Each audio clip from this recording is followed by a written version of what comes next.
In the fourth year of my marriage to Devon, his first love returned to the country after a divorce. To make matters worse, I was diagnosed with cancer, and I didn't have much time left. For the remaining 6 months of my life, I continued playing the role of Devon's perfect wife. Right until I passed away. It was only after reading the diary I left behind that Devon finally broke down.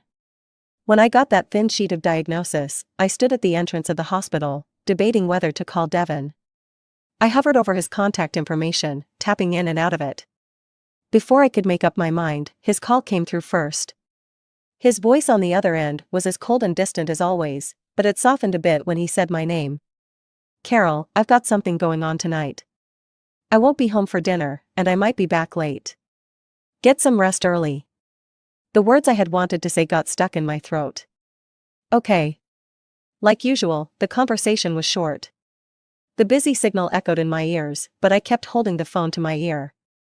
The setting sun in the sky was blood red. Devon and I have been married for 4 years now. And I've been in love with him for almost 10. I got lucky. Devon's family was pressuring him to get married, setting him up on blind dates everywhere. He just happened to meet me. Since I looked decent enough, we agreed to get married right away. Devon needed a wife, and I was just right for the role. He's always been a cold person, doesn't talk much, rarely shows emotion, and almost never expresses anything on his face. It took me 2 years to finally melt the ice around him. We started to become like a normal couple, living our lives through the mundane routines, slowly becoming what I'd always hoped for. But now, this dream, one that had only just begun, was about to shatter. Today, the doctor told me I had pancreatic cancer. And today, I also learned that his first love, Judy, returned to town. That's why he was in such a rush to hang up on me. He was off to see the woman who's always been on his mind. I didn't eat dinner. Instead, I sat in the living room, waiting for him. It wasn't until late at night when the door finally opened, waking me from my groggy sleep. Devon entered quietly, careful to shut the door softly and step lightly. When the living room light clicked on, our eyes met. He froze for just a second, then frowned slightly. "Why aren't you asleep yet?" "I accidentally fell asleep here in the living room," I replied, smiling at him. I woke up as soon as I heard the door. Devon only gave a quiet his expression unchanged. I walked over and took his coat. The smell of sandalwood mixed with gardenia hit me, making me feel nauseous. Gardenia was Judy's favorite scent. On the day I was diagnosed with a terminal illness, my husband had driven to pick up his long-lost first love from the airport. I should have asked him about it. But I only opened my mouth without saying anything. It was as if nothing had happened. The next day, I still got up early to make Devon breakfast, just like usual. Devon had stomach problems. When it got bad, he had to stay in the hospital for half a month, and I stayed with him the whole time. The doctors and nurses all said he was lucky to have found such a good wife. Devon sat on the hospital bed, looking tired, his gaze indifferent when it fell on me. When we were alone, he spoke again. "A nurse could take care of me just the same." I hesitated for a moment while peeling fruit, and the skin I was cutting broke apart. He seemed to notice and added, "You don't have to tire yourself out. It's not the same." Of course, there wasn't really a difference. But sometimes, you feel like doing things yourself is better than leaving it to someone else. When it's for someone you love, you care more than others do. How is it different? I smiled at him and gave a completely unrelated answer. "Because you're my husband." His stomach never fully recovered, and after he was discharged, I kept thinking about ways to help him heal. Devon was a workaholic, often so busy that he forgot to eat. I'd wake up early to make him breakfast, and when I had time, I'd bring him lunch at work. When I was too busy, I'd just remind him to eat at mealtimes. Over the years, many things became routine, like getting up early. Today, Devon woke up earlier than usual.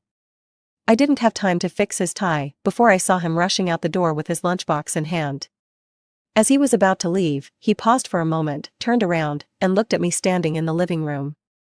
There was a rare warmth in his usually expressionless face, like snow melting after a long winter. "I'm heading out, Carol. Be careful on the road."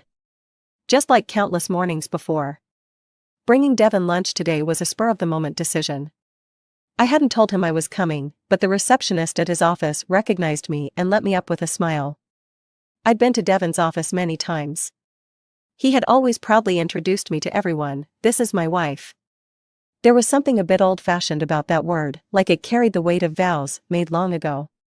For a moment, I'd allowed myself to believe we could spend the rest of our lives like this. But life loves to play cruel jokes. It gives you a dream, then shatters it, leaving you to face its harsh, ugly reality. Like right now. I saw my husband talking with the woman who had been his first love for so many years. In her hands was the lunchbox I had packed for Devon. Judy hadn't changed much, she looked just like she did in college. Her long hair flowed over her shoulders, and when she smiled, she was like a cunning yet harmless cat. "Thanks, the breakfast was delicious," she said with a grin. "No problem," Devon replied, taking the lunchbox from her. Judy seemed like she had more to say, but her eyes suddenly caught sight of me standing not far away. She lit up with surprise, her eyes curving into crescent moons as she rushed over to me. "Carol. It's been so long." She reached for my hand but paused when she noticed the lunchbox I was holding. "Did you bring Devon lunch?" "So, the breakfast this morning was from you too, wasn't it?" "I'm so sorry, I have low blood sugar, and Devon let me have it. If I had known you made it, I wouldn't have eaten it." Judy smiled apologetically at me. "But I have to say, Carol, your cooking is amazing." "Of course, it is. Devon is picky, and his stomach is weak. I'd honed my cooking skills bit by bit, all for him. He knows that." I smiled back at her, but I hid my hand behind my back, my nails digging into my palm. In that moment, beyond the anger, a wave of resentment washed over me. That was when a plan for revenge began to take shape. Devon would never cheat on me. Even though I was still terrified of Judy's return. I did my best to play the role of the perfect wife. The weight of morality and responsibility would hang over Devon, but I didn't know whether it would crush him first, or me. That evening, he came home with a gift. A pink diamond sparkled under the light, the intricate design, clearly expensive. It was beautiful. But I didn't like it. I rarely wore jewelry, only dressing up for formal events when I accompanied Devon. Devon wasn't good with words, so I knew this gift was his way of apologizing for what had happened that morning. I accepted it with a smile. Devon's expression softened a little, though I wasn't sure if he was relieved that I wasn't upset or that I didn't blame Judy. I tossed the box into the drawer and went to bed before him, but I couldn't sleep. When he finally came to bed, the familiar scent of sandalwood filled the air as he gently wrapped his arms around me from behind. His warmth seeped through the thin fabric of my clothes, but I closed my eyes and kept my breathing steady. When he fell asleep, I lay awake. The discomfort in my upper abdomen was growing. I opened my eyes. Moonlight spilled across the floor in a soft, silvery glow. I stared at it for a long time, long enough for the world to feel utterly silent, as if I were the only one left. It was only then, as if for the first time, that it hit me. I was dying. In the morning, after sending Devon off, my phone's calendar sent a notification. I glanced at it quickly and remembered that today was the day to visit my mom. My parents divorced when I was very young. He didn't love my mom and had already been having an affair with someone else. Their daughter was even older than me. My mom raised me on her own, working hard to make ends meet. That's why I vowed to study hard. But luck wasn't on my side, I became the target of a small group of bullies. Even though I didn't really do anything, maybe it was just my clothes that rubbed them the wrong way, or perhaps something I said one day made them hold a grudge. I didn't dare tell my mom, and the teachers couldn't stop them. The more I resisted, the worse they got. That day, surrounded by so many people, I had the thought of going down with them.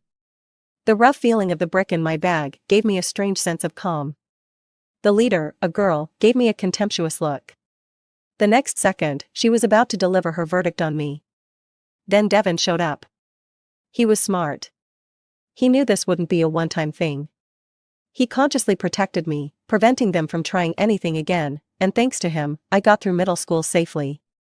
That's why I was determined to follow him, to get into the same university as him, and to become a better person. But I was one step too late. Just as Devon is my light, he had also encountered his own. Judy is my half-sister, from my father's other relationship. I brought my mom some things. Now that she has a new family, I sat there for 10 minutes, had a brief chat with her, and politely said goodbye. On the taxi ride home, as I approached the entrance to our neighborhood, I saw them again from a distance. Judy and Devin were walking side by side, talking about something, and I noticed a rare smile on my usually reserved husband's face, a soft expression in the corners of his eyes.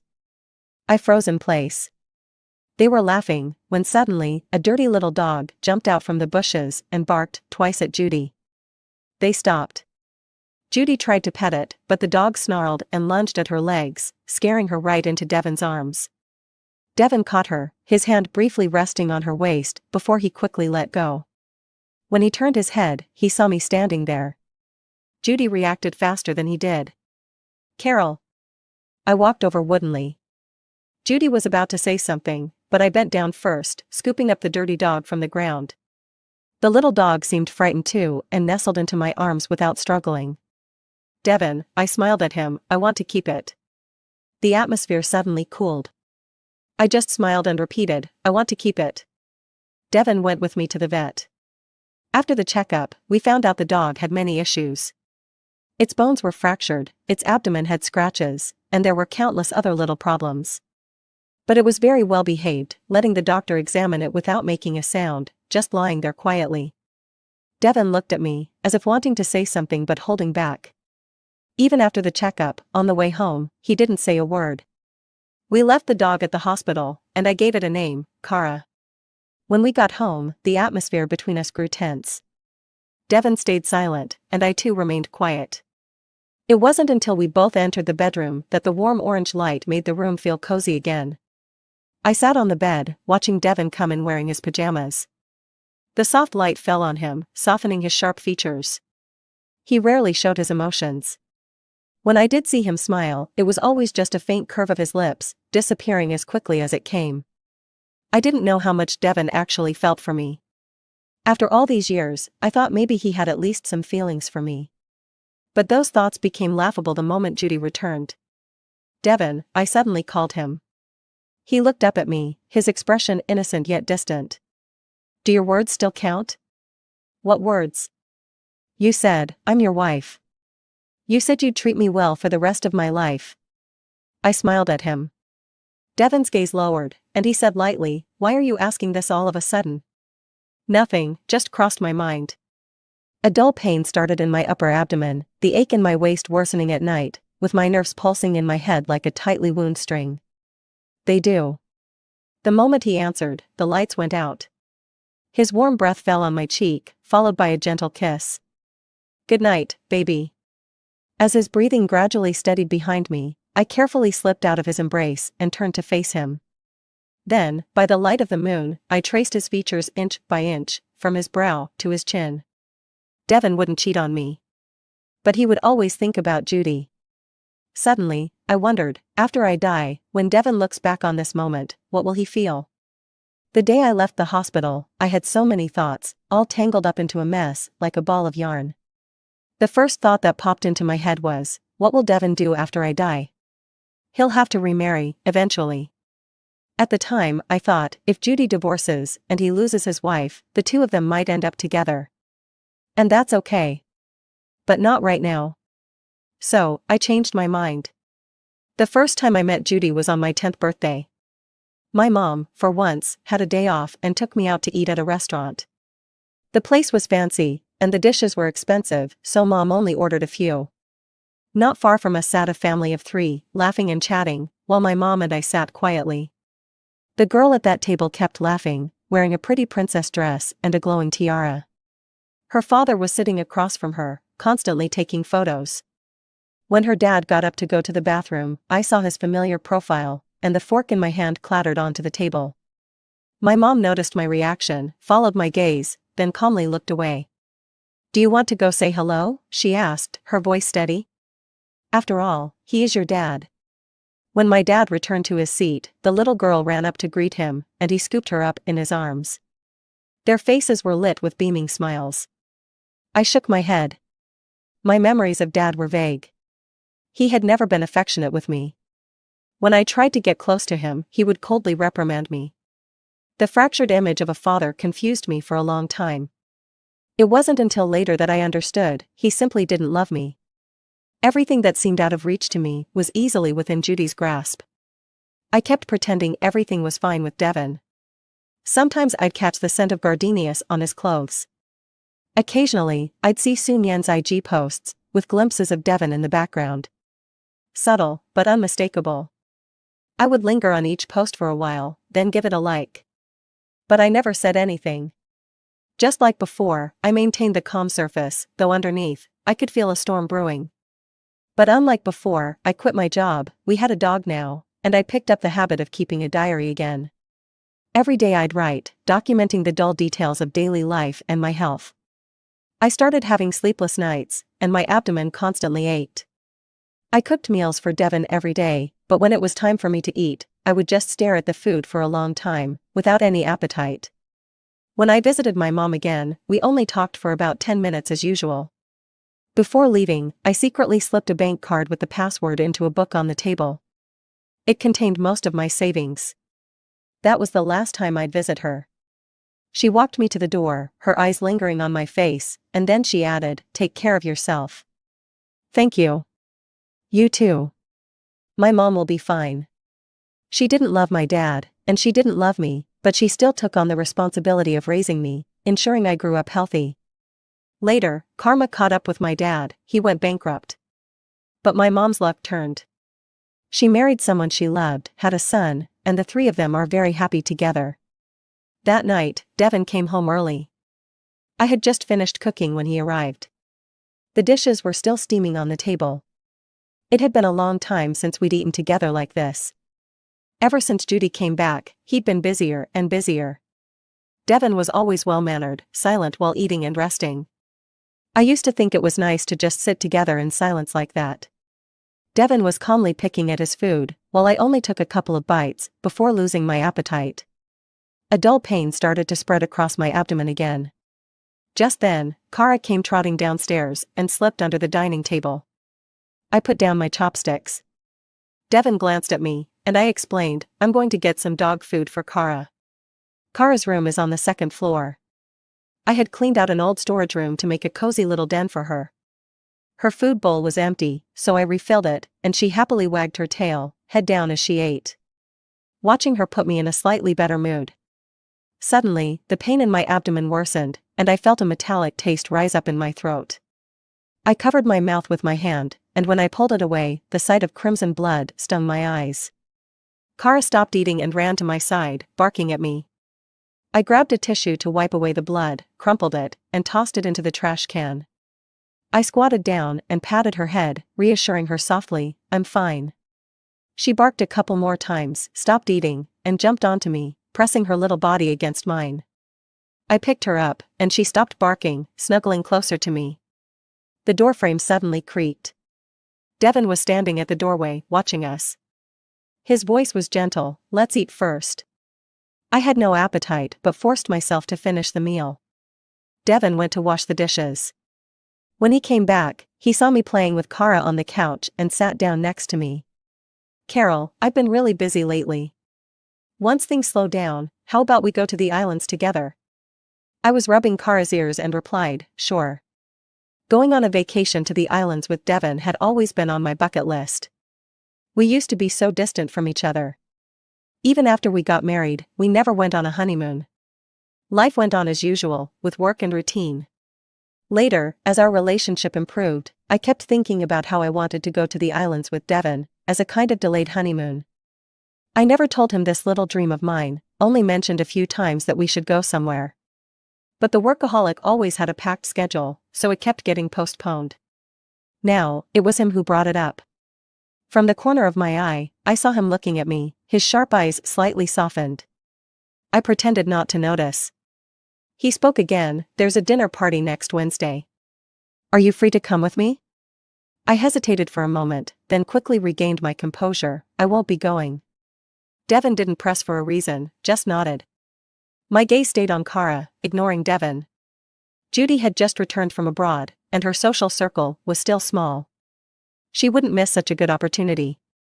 If she asked Devon for help, he wouldn't turn her down. Kara whined softly on my lap, and I stroked her head. What Devon didn't expect was that I would show up at the very dinner party where he planned to take Judy behind my back. I went anyway. The ballroom was brightly lit, filled with men in tailored suits and women adorned in gold and jewels. Glasses clinked, laughter filled the air, and everyone seemed to be enjoying themselves. I stood at the edge of it all, completely out of place, like I didn't belong. It wasn't hard to spot Devon. I had chased after him for over a decade, searching for his figure in countless crowds. He stood tall in a perfectly tailored suit. The woman holding his arm wore a striking red dress, vibrant like a rose. It was Judy. They moved gracefully through the crowd, laughing and chatting, like the perfect couple made for each other. Even though I had anticipated this scene, seeing it with my own eyes still felt like a sharp slap across my face. My heart pounded, and a creeping anxiety coiled around it, tightening until I felt like I was going to explode. My mind became a tangled mess, and the veins in my temple throbbed. But I did nothing. I just stood there, watching them greet everyone with smiles, hand in hand. I saw someone walk over to Devon, pat him on the shoulder, and point in my direction. Devon turned to look. I wasn't dressed in a fancy gown, and I had gotten so thin. I hadn't dared to look in a mirror for a while, afraid of seeing my sharp cheekbones and the faint skeletal shadows in my face. I knew he saw me. His expression changed instantly, darkening. Through the bustling crowd, our eyes met. I just stood there quietly, not smiling, not crying.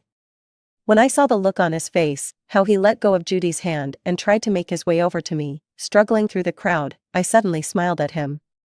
Then, I turned and left. When I got home, I went straight to my old room. The tangled thoughts in my mind wouldn't unravel, and the vines around my heart tightened, as if they were going to burst any second. I couldn't keep calm anymore.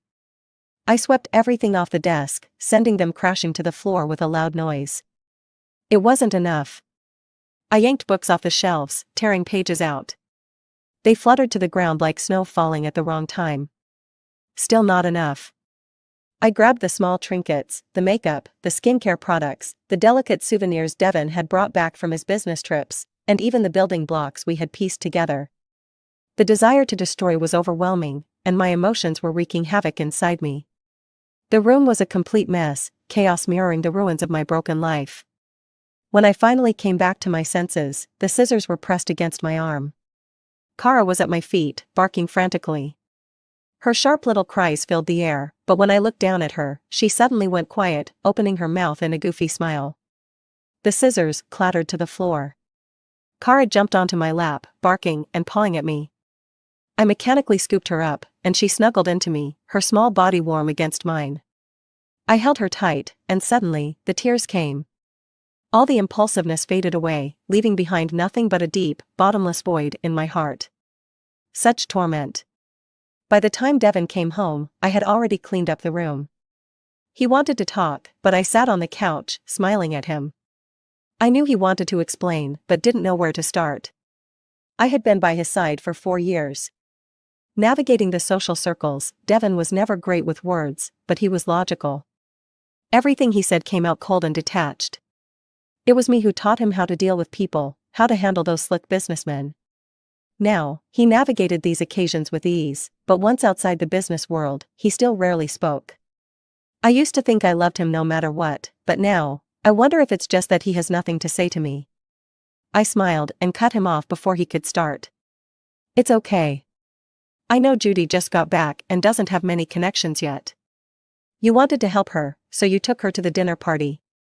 Devon's expression shifted. Yes. It's fine, I looked at him, my voice soft. I don't mind. Devon stared at me in silence. Our eyes met and held. I kept looking at him gently. After a long pause, he finally averted his gaze. Suddenly, he pulled me into a tight hug, holding me so firmly that I could barely breathe. His warm breath brushed against my ear. Carol. Intimately close. You've lost weight. I smiled faintly, but didn't respond. The scent of sandalwood and gardenia swirled around us, and I had to force back the nausea rising inside me. The next morning, as usual, I was getting ready to send him off to work. I thought he was about to leave when Devon suddenly stopped in the living room. Baby, he said softly, I forgot to tie my tie. I sighed and went upstairs to grab a tie for him, handing it over. But Devin didn't take it. Instead, he leaned down and said, "Help me, baby." So, I obliged, tying the tie for him as he stood there obediently, head lowered. Once I was done, he suddenly wrapped his arms around my waist, pulling me close, and our bodies pressed together. I looked up at him, about to say something, but the words were swallowed by a warm kiss. Devin cupped my waist and kissed me fiercely, as if tearing off a mask to reveal a raw, primal desire. When he pulled away, his eyes were tinted with a faint red at the corners. I looked at him silently. He planted another kiss on my forehead, his lips curling slightly. "I'm off." I smiled and said goodbye. I had arranged to meet Judy. The time was set for 10 a.m. I arrived on time, but ended up waiting for her at the coffee for another half hour before she finally showed up, fashionably late. Judy is beautiful. Back when her dad was still rich, she lived a pampered life. Even after her dad went bankrupt, she had good fortune, she married someone abroad. Now she's back after a divorce, and she's got Devin helping her out in every way. So lucky. Judy sat down across from me, her makeup flawless, and her smile sweet. As for me, my dark circles were pronounced, I'd lost weight, and I looked terrible. "Carol, what made you ask me out all of a sudden?" We weren't exactly close, just old classmates, really. Yet somehow, she spoke to me like we were best friends. The fruit tea I ordered sat untouched. The cold surface of the glass brought me back to my senses. "Oh, you've already ordered." Judy's eyes fell on the table, then she smiled and called for the waiter, "An iced Americano, please." She propped her chin on her hand and smiled at me. Devin loves iced Americanos too. I didn't used to like them, but lately, I've really gotten into them. I sipped my tea, choosing not to respond. Judy's smile was innocent, almost obedient. She was the one who first told me she was back in the country after her divorce. Out of the blue, she added me on WeChat after years of no contact. Her message was polite, but I could sense the smugness she couldn't quite hide. It was as if she couldn't wait to tell me, "I'm back, and I'm going to take your husband." As the fruity aroma of my tea faded, all that remained was bitterness. Judy's iced Americano hadn't arrived yet, but her gaze was fixed on me. When I finally met her eyes, she smiled even more sweetly. Speaking of which, I have to thank Devin. A sudden, loud slap echoed through the coffee. A few customers craned their necks to see what was going on. Judy's face turned to the side, and a red mark began to bloom on her pale cheek. She looked stunned, like she couldn't believe I had slapped her. Covering her face, she turned to me, "You." I didn't want to hear her say my name. One slap wasn't enough to vent my anger. I grabbed my untouched tea and dumped it over her head. The dark liquid dripped down her hair, splattering on the table and soaking into her white blouse. Lemon slices, peach bits, and other fruit pieces clung to her hair, her clothes, and her designer bag. Her makeup wasn't waterproof. Her eyeshadow smeared, making her look ridiculous. For a second, she froze. The entire coffee was watching us now, eyes glued to our every move. Suddenly, her eyes reddened, tears welling up, making her look delicate and pitiful. "Carol, what are you?" "Judy." I cut her off, coldly. "You know what this is about. Don't play the innocent act in front of me." Her tears hung on the edge of falling, but didn't. "You came back for Devin. You know he'll treat you well, and you want to take him from me. Isn't that right?" I looked at her calmly, waiting.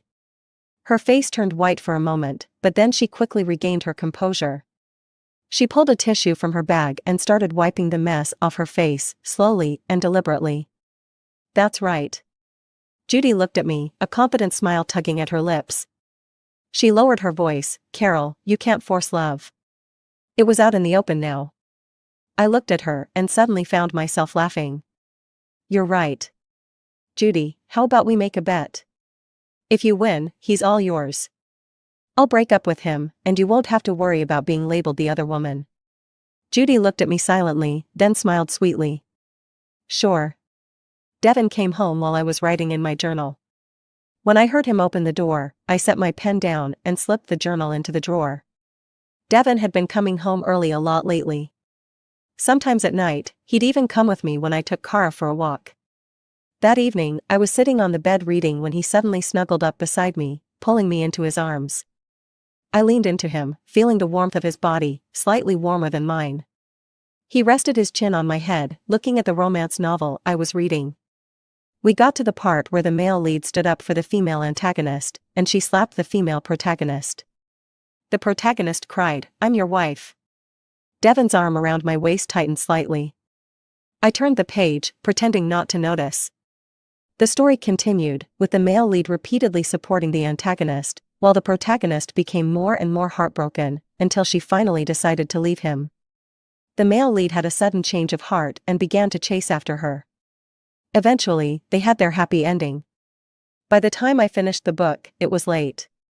I remembered I had left my sleeping pills in another room, so I started to get up, but Devon didn't let go. He held me tightly in his arms. "Devon?" I called his name. "Yeah." He responded quietly. The room fell into silence. A silence so deep I could hear his heartbeat. "Carol." He buried his head in my shoulder, sounding almost vulnerable. "You used to call me baby." I suddenly felt like laughing. Devon never used to call me Carol. Back then, he used to address me so politely, with a formal "Miss Carol," as if we were strangers. I guess we'd both changed. I turned to face him, wrapped my arms around his waist, and smiled as I called him, baby. He looked at me, carefully studying my expression, before lowering his gaze and pulling me even closer. "Carol."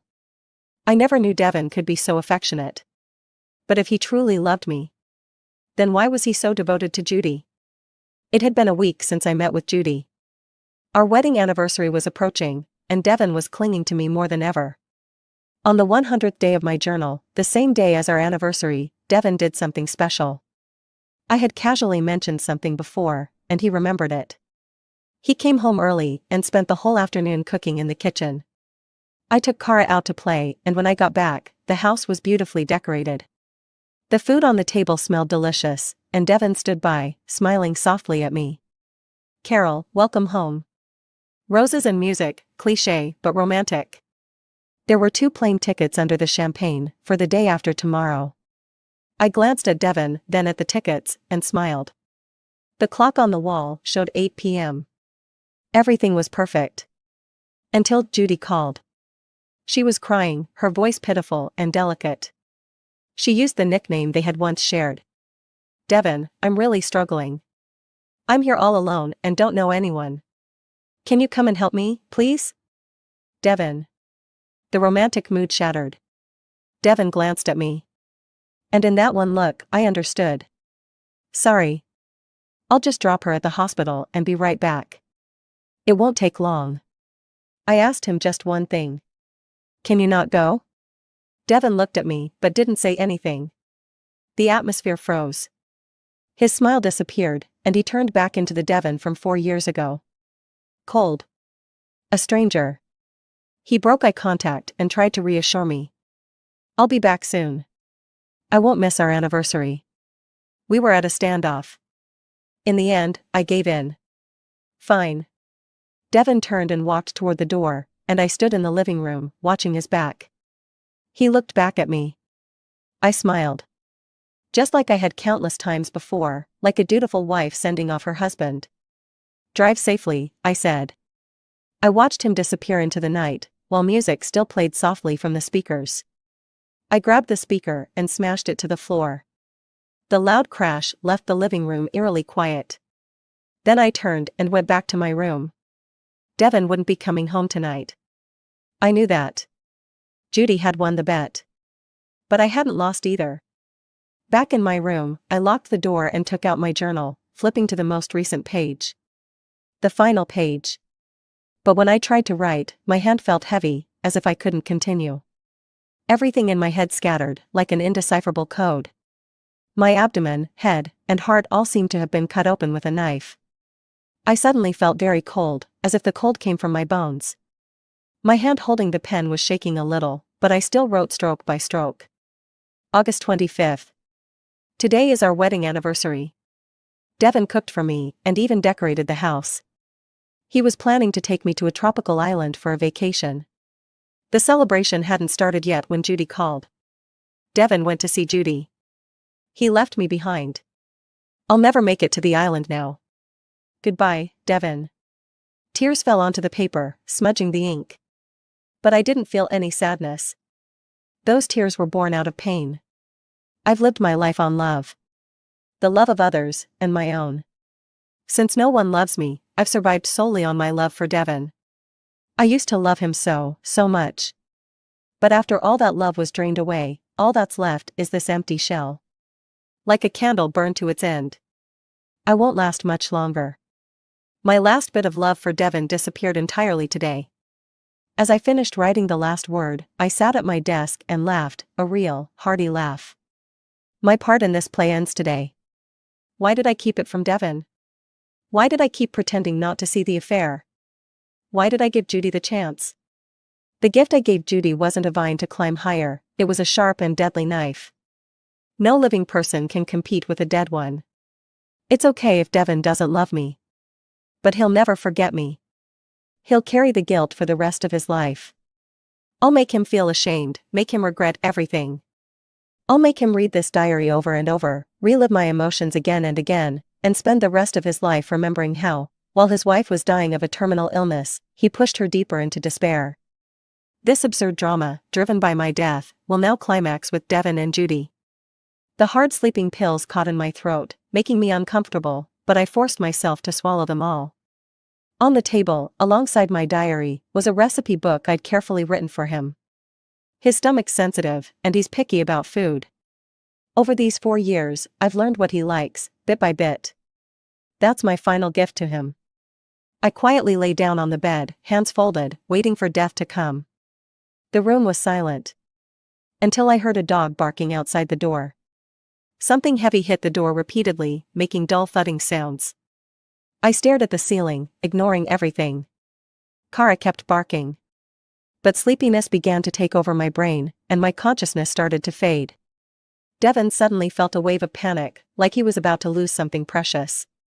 It was the same feeling he had that day in the banquet hall, watching Carol from across the room.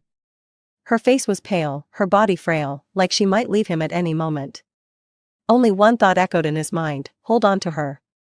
Don't let her go. But she left anyway. The panic gripped him, so much that he even forgot why he had come to the banquet. After an hour of distractedly lingering, he rushed home. He thought Carol would be angry, jealous, that she'd demand to know why he had acted that way. But she didn't. She just sat on the couch, smiled at him, and with an almost gentle tone, smoothed things over. But his sense of unease only grew stronger. It'll be fine, Devin told himself. Carol loves him. He's always known that Carol loves him, she's always been open, passionate, and sincere. He knew she'd forgive him, which is why, when Judy called, crying, he agreed to go. Carol would understand. He took Judy to the hospital, stayed with her until she was hooked up to N4, and was about to leave when she grabbed his sleeve. Tears still clung to the corners of Judy's eyes as she looked up at him, her eyes red. Devin, can you stay with me for a bit? Devin wanted to refuse. He had promised Carol he wouldn't ruin their anniversary. But Judy just kept looking at him with those tearful eyes, her body thin and trembling slightly. And it was night. He gave in. When Devin finally returned home, it was already the early hours of the next morning. The living room lights were still on, casting a faint warm glow in the dim dawn light. Devin quickened his pace, eager to see Carol. He had broken his promise. But when he entered the bedroom, Carol wasn't there. She wasn't in the study, nor in the guest room where she sometimes stayed. She was nowhere to be found. The food on the dining table had gone cold, untouched. In one corner of the living room, the broken remains of a speaker lay on the floor, as if someone had thrown it in anger. A few of her clothes were missing, along with Kara. Carol was mad. Devin thought she had just left on a whim, gone on a trip to cool off. It's okay, he thought. She'll be back once she's calmed down. He'd apologize, explain everything when she returned. But days passed, and Carol didn't come back. No one knew where she had gone. Her phone was turned off. Her colleague said she had quit her job 3 months ago. Her mother said she hadn't seen her for a month. Please tell her that she can come by and pick up her bank card whenever she wants. I don't need her money, she should keep it for herself. The middle-aged woman's tone was polite but distant. That was when Devon began to sense that something was seriously wrong. Panic washed over him again, stronger this time, like a wave crashing back after receding briefly. Devon started searching for Carol, tracking her whereabouts, digging through her social media and the footage from their car's dashcam. Carol's recent days seemed simple. She'd go out in the morning for a walk, buy groceries, come back for lunch, then take Kara out to play in the afternoon. Day after day, the same routine. But sometimes, she'd drive to the hospital. Devon wasn't stupid. The pieces clicked into place, and the answer became obvious. He remembered waking up one night and seeing her sitting by the window, staring outside, wide awake. He remembered her frail body as he held her, the increasing silence at the dinner table, and the constant furrow of her brow. Devon didn't want to believe it. Because she hadn't told him anything. But he had to believe it. Because she hadn't told him anything. Devon searched for her for a long time, but it was as if Carol had disappeared completely. He couldn't find her anywhere. A month and a half later, an unfamiliar number called him. Carol was dead. She had died at a clinic on an island. By the time Devon arrived, her ashes had already been scattered into the sea. A young nurse greeted him, her demeanor cold. She handed him 3 notebooks from Carol's room. These are Ms. Carol's diaries and some other records. The woman paused before adding, Carol asked me to burn them, but I thought you should see them. As she left, she gave Devon one final look, her eyes filled with icy disdain. Devon sat in the room for the entire afternoon. The warm sunlight streamed through the window, filling the space with a cozy glow. But as he sat there, all he felt was a choking suffocation, like something was gripping his throat. It wasn't until late into the night that he opened Carol's diaries. All the details he had ignored, all the silent tears she had shed, all the pain she had kept to herself, they wove together into a sharp web that tore his heart to pieces. May 17th. The doctor said I have pancreatic cancer. He looked at me with pity. To be honest, I didn't hear much of what he said. All I know is it's untreatable. The doctor wants me to start treatment soon, but I don't want to. I hate hospitals, the cold walls, the smell of disinfectant everywhere, the oppressive atmosphere. And there's no one to stay with me. I thought about calling Devon, but I didn't know how to say it. What would I tell him? Should I tell him I'm dying? I decided not to. But then Devon called, saying he had something to do tonight and would be home late. I suddenly remembered that Judy was coming back today. Did Devon go to pick her up? May 18th. I went to Devon's office to bring him lunch. I ran into Judy. She looked just as beautiful as ever. She ate the lunch I made for Devon. I was furious. But then I thought about it and realized that whatever I gave to Devon was his to do with as he pleased. May 21st. I went to see Mom today, and she's doing well. I was going to tell her, but then I thought maybe it wasn't necessary. She's happy now, and I shouldn't disturb her. On the way back, I ran into Devon and Judy. And a puppy. I want to keep it. The moment I said it, I saw Devon's face change. But I'm determined to keep it. The vet asked me what its name was. Let's call it Kara. Kara, Carol. May 22nd. Before bed last night, I asked Devon if he still meant what he said. He said he did. If only I were a bit more naive. Then I wouldn't have noticed how he dodged the question. Devon. People who betray true love should swallow 1,000 needles. May 25th. I came across Devon on Instagram. He appeared in a photo Judy posted. It was a dinner with some successful young elites, and in the lower left corner, you could see part of his face. Her caption read, "It's great having a big shot in the business world as a friend." I thought it was great too, so I gave her post a like. May 28th. It's been a few days since Kara came home, and the supplies I ordered online for her arrived today. I went to the pickup station, and the owner had packed everything together. There's quite a lot. When Devon got back, I asked him to help me fetch Kara's packages. He said okay and went straight to his study. He'll remember, right? June 1st. Children's Day. I took Kara out for the entire day. On the way back, we passed by the delivery station, and after thinking it over, I went in to pick up the packages myself. The staff was really nice, he helped me carry them to the car. Kara's room is on the second floor. I didn't wait for Devin to come back. June 7th. I've been sleeping poorly. I can't fall asleep most nights. During the day, I took Kara out, and we passed a bakery. I realized I hadn't had desserts in a long time, so I bought a box of cakes. But when I got home, I suddenly didn't feel like eating them anymore. I used to love them, but now, just looking at the sticky cream makes me feel sick. June 19th. Devin seems to be getting busier, always telling me not to wait up for him at night. While he fades from my life, he appears more and more frequently in Judy's Instagram posts. Sometimes, I envy Judy. When we were kids, my dad loved her. When we grew up, her ex-husband loved her. And now, after their divorce, my husband loves her too. But it seems like I have nothing. June 25th. I'm completely sleepless now. Night after night, I stay awake, plagued by worsening pain. It hurts when I stand, when I sit, when I lie down. It hurts so much. The person in the mirror looks terrible. My skin is starting to take on a sickly yellow hue. June 30th. Devin came home for dinner. In truth, it's been a long time since I've had a proper meal. Even when I force myself to eat, I end up throwing it up. So, I just eat a little. I use the excuse of feeding Kara to leave the table. And then, I coughed up blood. I've only ever seen this happen on TV, where the female lead, tragically ill, coughs up blood in a delicate, heartbreaking way. I don't get the treatment of a female lead, but I've ended up with her illness. It's not really a big deal, though. It's just blood. Compared to the pain and sleeplessness, coughing up blood almost feels like nothing. July 5th. Devin asked if I wanted to go to a dinner party. I said no. It's been a while since I looked in the mirror. I can't sleep at night, and I can't eat. This morning, while brushing my teeth, I accidentally caught a glimpse of myself. The person in the mirror felt unfamiliar.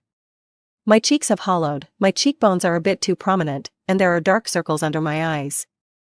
My lips are pale. I've aged so much all of a sudden. But I'm only in my 20s, supposedly the prime of my life. It's only going to get worse. Weight loss, jaundice, abdominal pain, nerve damage, it clings to me like a shadow, haunting me until I die. I don't want to die looking like this. July 11th. I broke my promise. I went to the dinner party after all. Devin and Judy looked good together. If I weren't losing my mind, that thought wouldn't have popped up the moment I saw them. Later, Devin saw me. He was going to come over, but I ran. I've realized I can't control my emotions anymore. If it weren't for Kara, I don't know what I would have done. July 18th. Abdominal pain, sleeplessness. I ate, but then threw up again. July 22nd. The scissors in my room were stained with blood. By the time I snapped out of it, I realized I had cut my arm. I quickly bandaged it up. This isn't the first time. I'm going to the hospital tomorrow to get some sleeping pills. July 26th. Abdominal pain, vomiting blood. It hurts more after I eat. I don't want to eat anymore. July 30th. I almost fainted from the pain while lying in bed. When I regained consciousness, I saw Kara licking my hand at the bedside. I absent-mindedly patted her head. I grabbed my phone to check Instagram. Judy had gone to the beach. The scenery in her grid posts was beautiful. In the last picture, I saw Devin's hand. He was still wearing our wedding ring. August 1st. My body hurts so much. August 5th. I went to the hospital to get painkillers. August 15th. I saw Judy. She's beautiful. I haven't looked in the mirror in a long time. I know I'm ugly now. August 20th. The sleeping pills seem to be losing their effect. The doctor advised me to be hospitalized. He said it would only get worse toward the end. I refused. I wasn't planning to live to the end anyway. August 25th. The original words were crossed out. 2 new sentences were added. Carol died today. But Kara saved her. August 25th. I was supposed to die today, but Kara wouldn't let me. She kept barking so loudly. It was annoying. Annoying to the point I couldn't sleep. Annoying to the point I couldn't bear it anymore. With the last bit of my consciousness, I dialed the phone. A few hours later, I woke up with an 4 in my arm. A nurse was standing by my bed. "Where's Kara?" She hesitated for a moment. "Kara is." I tried to sit up, gripping the bed rail, but my body wouldn't listen. The nurse gave me a hand. "I want to go home." "Your body is still weak, you can't." "I want to go home." I lowered my eyes. Stubbornly and unreasonably, I repeated myself. Kara wasn't here. I needed to find her. By the time I got home, it was already late at night. Devin had sent me messages, but I didn't check them. I just blocked him. As soon as I opened the door, the little cream-colored dog leaped into my arms. Kara kept barking, snuggling against me, and licking me. I held her tight, and suddenly, the tears came. All the emotions I had suppressed broke free, like a flood. I sat on the cold floor of the living room, holding her and crying for a long time. I cried until my eyes were swollen. In the end, I buried my face in her fur and whispered, "Kara. Let's go. I want to go somewhere no one knows. Just me and Kara. And love." I don't know if Kara understood me. She just looked at me with her serious eyes and then, slowly, carefully licked away all my tears. No one in this world loves me. But a dog will. A dog will always love the person who brought her home. Kara will always love Carol. I left that night and went to an island. I checked into a hospice. Life on the island is as beautiful as I had hoped. I spend the days playing with Kara on the beach and chatting with the townspeople. In the evenings, I walk by the sea. I love the ocean. The endless waves and the salty sea breeze. Just looking at the ocean somehow brings me peace. I hired a caregiver, a young girl, both pretty and capable. After a few days of helping me, I told her things might get tougher later on. She watched me cough up blood and asked what illness I had. "Pancreatic cancer." I casually tossed the blood-stained tissue away as I replied to her. Nellie's eyes immediately turned red with tears. I panicked, unsure of how to comfort her. Tears rolled down her cheeks as she looked at me. "But you're not even 30 yet." Her tears fell onto my hand, burning my skin with their heat. Why did it have to be this illness? Girls can easily empathize with other girls. Even though we hadn't known each other long, and even though she knew little about my life, the sadness and grief she felt for me were so genuine. But I wasn't actually sad. I had gotten used to it. Still, when she gently held my hand and choked out, "It must hurt, right?" I couldn't help but cry. The pain had already worn me down long ago. From the moment I opened my eyes each day, the pain woke up with me. It followed me everywhere, like a shadow. I couldn't eat. Everything that once tasted delicious now felt like chewing wax. I didn't dare eat, because it would hurt even more afterward. The pain wasn't just physical. Insomnia had led to a nervous breakdown, and with no one to talk to, I could only chew on my suffering, day after day. The only companion I had was Kara. A dog can't speak. But when I was in pain, she'd circle around me, barking in distress. When I held her, she'd stop barking.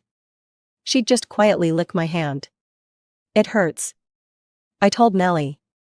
It sounded like a complaint, or maybe a plea for comfort. It was the kind of thing you should say to someone who loves you. But I had no one to tell. I couldn't tell my dad because, to him, Judy was his only daughter. I couldn't tell my mom because she had become someone else's mother. I couldn't tell Devin because he was busy planning a future with Judy.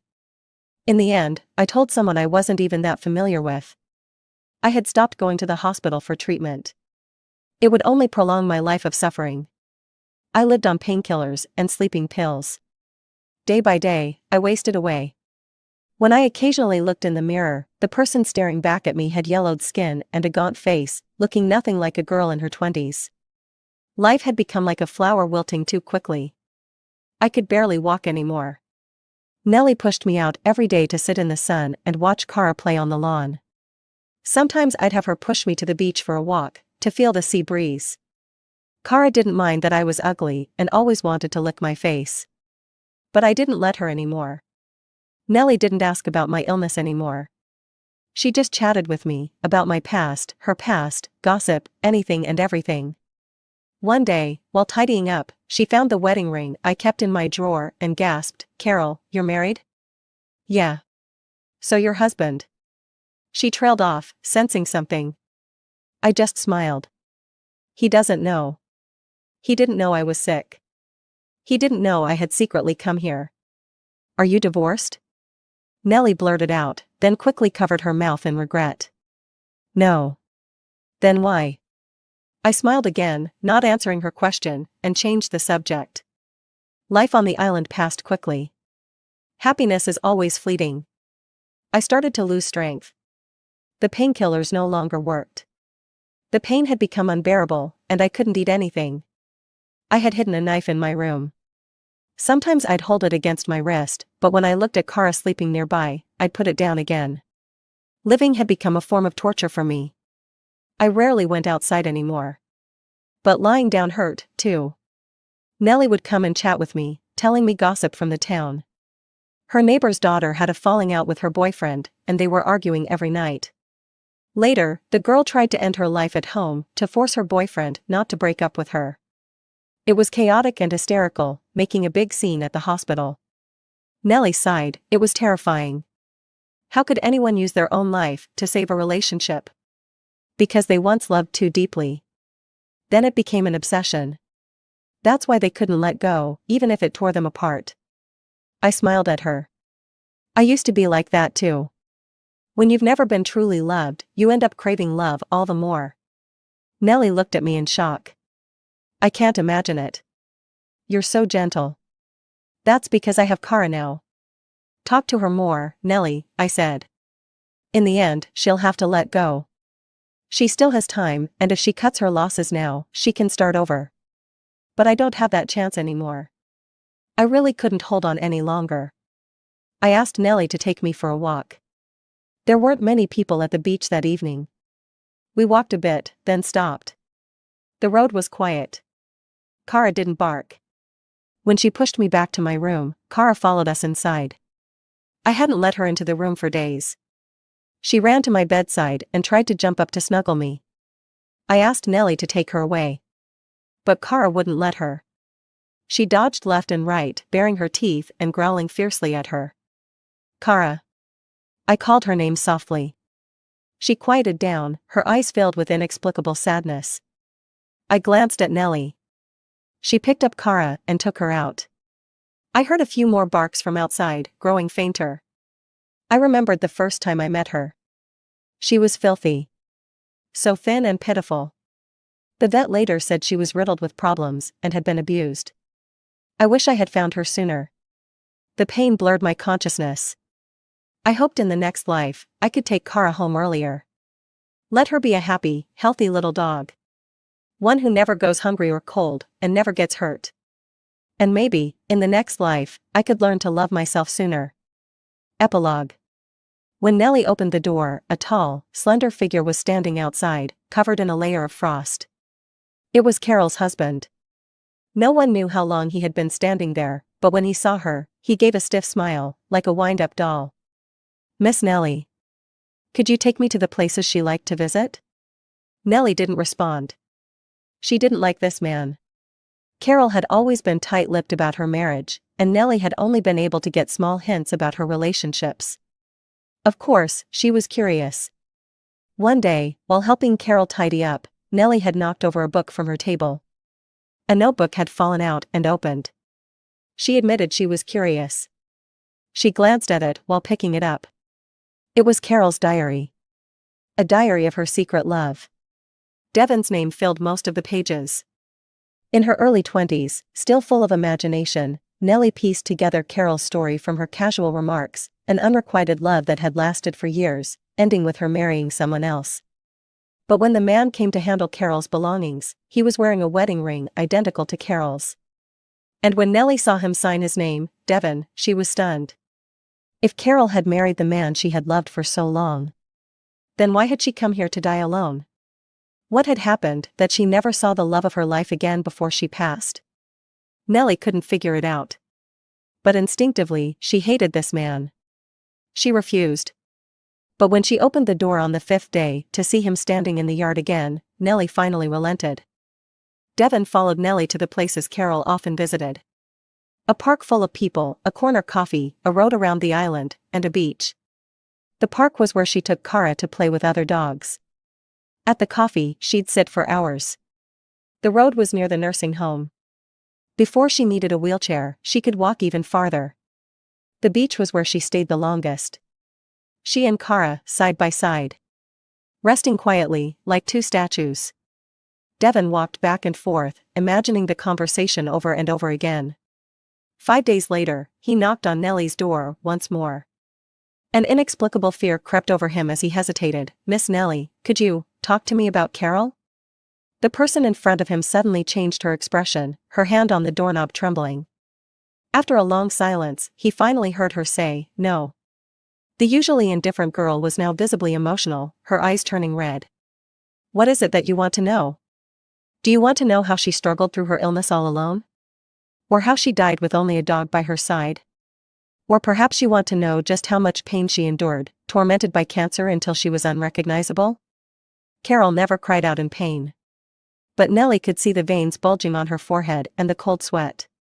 Nellie didn't cry when Carol died. She didn't cry when Carol's ashes were scattered into the sea. She didn't cry when she heard that Kara, Carol's dog, refused to eat or drink at its new home, curling into a tiny ball. But to watch their life be ravaged by illness, to see them wither bit by bit, to see them in unbearable pain yet remain so gentle and calm, to witness a living, breathing person turn into a handful of ashes in your hands. How could she not feel devastated? Carol was in the prime of her life, but everything was irreversibly lost. Tears streamed down Nellie's face, falling in big drops. She cried uncontrollably, wiping away the tears with her hand. With red-rimmed eyes, she spoke in a cold voice. "So, sir, where were you when she was suffering through her illness?" Where was he? Devon thought for a long time. He had been with Judy. Devon stayed on the island for half a month. He found the house where Kara was living now. He visited several times, hoping to get Kara back from the new owner. The man who took Kara in was a rough-looking guy. He was rude and unreasonable. No matter how high a price Devon offered, the man wouldn't budge. In fact, he grabbed a broom several times and tried to chase him out. But Devon didn't give up. He kept going back, and after being chased away, he'd return the next day. After about a week, the man lost his patience, standing at the door to curse him out. After he finished, he asked, "Why are you so crazy about this mutt?" Devon stood there, silently taking the scolding like a schoolboy, and when he heard the question, he froze. There was a moment of silence. The man was about to go back inside when he suddenly heard Devon say, "She was my late wife's dog." The man turned around and looked at him for a moment, then walked back into the house without a word. Devon stood silently at the door. It wasn't long before the man returned, holding the little white dog in his arms. He handed Kara to Devon. "Take good care of her. Otherwise, next time she sees you, she'll blame you." Kara wasn't close to Devon. When he brought her back home, her bed and toys were still in the old house. But Kara spent every day in the room Carol used to live in. Devon knew it was because the room still held her scent. The little dog curled into a ball, burying herself in the pillows. She didn't bark or make any trouble, just stayed quiet and obedient. Life didn't seem to change much from before. Devon still went to work, came home, ate, and lived his life day by day. Except now, there was no Carol. He was an adult, so when he was hungry, he ate. When he was thirsty, he drank. When he was tired, he slept. One morning, Kara slipped out when Devon opened the door. She was gone in a flash. He was frantic, searching everywhere. By the time he came home in the evening, he found her sitting by the front door. Her black eyes looked up at him, then she lowered her head and barked twice. Devon picked her up, holding her in his arms just like Carol used to. The house was dark, the lights off. In the pitch black, Devon held Kara for a long time before letting out a sigh. She wouldn't blame me. She didn't want to see him anymore. People at the office said Devin had changed. Not that he'd become colder, but that he'd become gentler. Devin used to be a man of few words, always wearing a stern expression.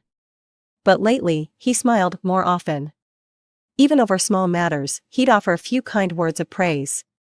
His co-workers whispered amongst themselves. If Devin wasn't married, that smile of his could steal my soul. What's up with Devin? He's like a different person.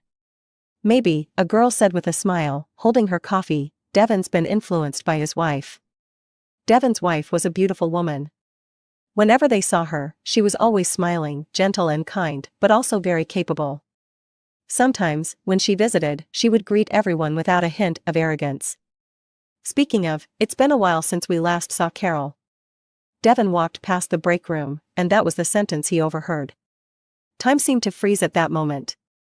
Devin stood in front of the door, unable to take another step. She wasn't coming back. Kara kept running off every day. But by the afternoon, she was always waiting at the front door for Devin, and as soon as he came home, she'd scamper upstairs, going straight to Carol's room. Devin became curious. What did she do outside every day? He followed her one day, watching as she walked a familiar route to the park. She found a sandbox, dug for a while, and then left, retracing her steps. She wandered around the neighborhood a bit before returning home and sitting by the door, waiting for him. At first, Devin didn't understand. But one day, a girl at the park petted her and softly asked, "Kara, where's your owner?" Kara barked twice, then fell silent. Suddenly, Devin understood. This was the route Carol used to walk with her every day. Carol was gone. But Kara kept walking. That day, when they got home, Devin followed Kara into Carol's room again. The little dog crawled under the desk and pulled out an empty bottle. Devin picked it up and looked at it. It was a bottle of sleeping pills. He suddenly remembered the line that had been scratched out. "I'll never be able to go to the island again. Goodbye, Devin." Carol died on that day. But Kara saved her. The empty bottle of sleeping pills, the scratches on the door, the tear-stained letters, the unanswered messages, and Carol, who should have died that day. The sorrow he had suppressed all this time crashed over him like a tidal wave, sweeping him away. Regret became a massive monster that swallowed him whole, chewing him up over and over again. Devin collapsed to the floor, recalling every detail of that day. Like some form of self-punishment, he kept replaying it in his mind. What the hell had he done? 3 days later, Felix finally knocked on his friend's door. Judy had sent Devin countless messages and made numerous calls, none of which he responded to, so she had no choice but to reach out to Felix. Felix stood at the door, knocking for a full 3 hours. When Devin opened it, wearing nothing but a white shirt stained with alcohol, Felix was shocked. The stench of alcohol was overwhelming, making Felix want to puke, but at least Devin looked relatively stable. Despite his disheveled appearance and the strong smell of alcohol, Devin's face was still cold and stoic, as if he could still be reasoned with. Without a word, Felix entered the house. When he saw the inside, he almost cursed. Stable? His ass. The living room was filled with empty liquor bottles. They were stacked neatly on the floor, not a single one out of place. Everything in the house was organized to an almost obsessive degree. Devin sat on the sofa, picked up a half-empty bottle from the coffee table, and took a swig straight from the bottle. He's gone mad. Felix rushed over and snatched the bottle away. Clear liquid spilled all over Devin. Devin glanced up at Felix, but said nothing. Slowly, he reached for another bottle from a box nearby and began to unscrew it. "Have you lost your mind, Devin?" Felix shouted. "You're damn lucky you're not dead already, and you still want to drink." Felix snatched the drink away and spat out just a couple of curses before seeing his friend collapse onto the couch, eyes shut. What a madman. When Devin woke up in the hospital, the first thing he saw was Felix sitting by his side. His head was groggy, and flashes of Felix yelling at him drifted through his mind. Devin thought for a while, but could only remember himself drinking until he couldn't anymore, then heading to the bathroom to throw up. After that, he went back to drinking. But somehow, he never got drunk. Felix put down his phone and saw his friend lying in bed, staring straight at him. The lack of expression on his face made it all the more terrifying. Felix felt a surge of anger, ready to lash out. Carol's gone. The sudden statement extinguished Felix's fury. Devon's voice was hoarse, like sandpaper scraping together. Gone? Where did she go? Felix's brain couldn't keep up for a moment. Devon lowered his gaze. She was sick. What kind of illness? Pancreatic cancer. Felix fell silent at once. On our wedding anniversary, Judy called me. She told me Carol was sick and asked me to go see her. When I was leaving, Carol asked me if I could stay. I didn't answer. That night, she was alone at home and took a lot of sleeping pills. Felix. Devon lifted his eyes, his gaze empty, like a dead pond. Tell me, when she saw me leave that day, what was going through her mind? Felix remained quiet. When she took those sleeping pills, lying in bed waiting to die, what was she thinking? There was no answer. Suddenly, the man on the bed sat up, eyes red, his voice rough and filled with pain. It was unclear whether he was asking Felix or asking himself. What do you think she was thinking? Without warning, Felix stood up. He walked straight out without looking back. The door slammed shut with a loud bang. The room was left with only one person. Only him, staring blankly at the stark white wall. In the end, he broke down in sobs. After Devon was discharged from the hospital, he quit his job. He spent every day walking with Kara along the paths he and Carol used to walk. Day after day, year after year. He followed the recipes Carol had written down for him, teaching himself how to cook. At first, he was clumsy, but eventually, he got the hang of it.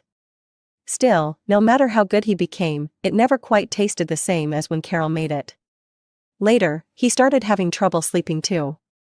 When he couldn't sleep, he would dig out Carol's old journals. On every page, he found his name.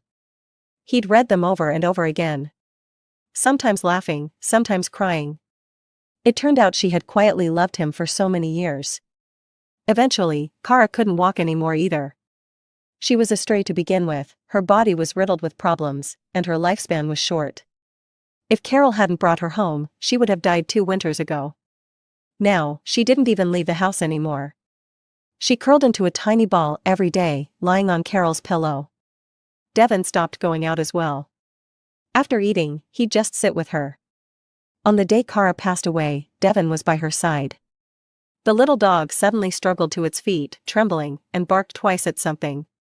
Then, a silly smile appeared on her face, her tail wagging unsteadily. Devon watched as she tried to pounce forward, but instead, she collapsed back onto the bed, lying motionless. After about 10 seconds, she stopped moving altogether. Devon knew, Carol had come to take her. As darkness consumed his last shred of consciousness, Devon thought, so that's what Carol must have felt like that day.